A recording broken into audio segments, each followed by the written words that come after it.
Well, the meeting was arranged at very short notice. That we were told that Rupert Murdoch, possibly we thought James Murdoch, but he wasn't there, wanted to see us, and it was short notice. It was going to be at solicitor's office, and then it got moved to a hotel. On a very personal level, Rupert Murdoch looked very shook up, very upset about what had happened. I mean, I think this was a personal apology, not a company.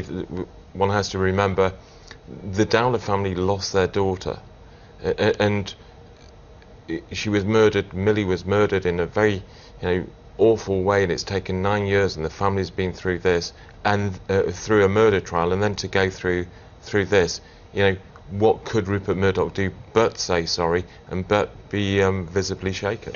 Am I right in thinking, from what you seem to be implying there, was that the family were surprised that James Murdoch was not also there? Did they think that was significant in some way? Well, I think they would have expected him to be there. This is the family expected to know much earlier. There's substantial questions for the police why they didn't admit in 2002, why it's taken so long. Even last week we have the position that this Wall Street Journal article from Rupert Murdoch, his first comment, seems to belittle what happened, and then he wanted to see them.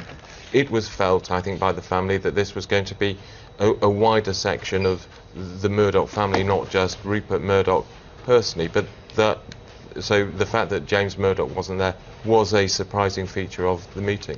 Okay, I'm also looking at this apology in the newspaper as well, and it goes on, doesn't it? Rupert Murdoch also says, "I realise that simply apologising is not enough," and I know it's something I've heard from you as well. You say that actions speak louder than words. That's something the family feels.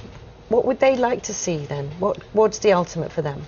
Well, anybody who was associated with this at the time ought to go from the company. I mean, it should be root and branch. It's been a long time coming for Rebecca Brooks to resign. Les Hinton has resigned.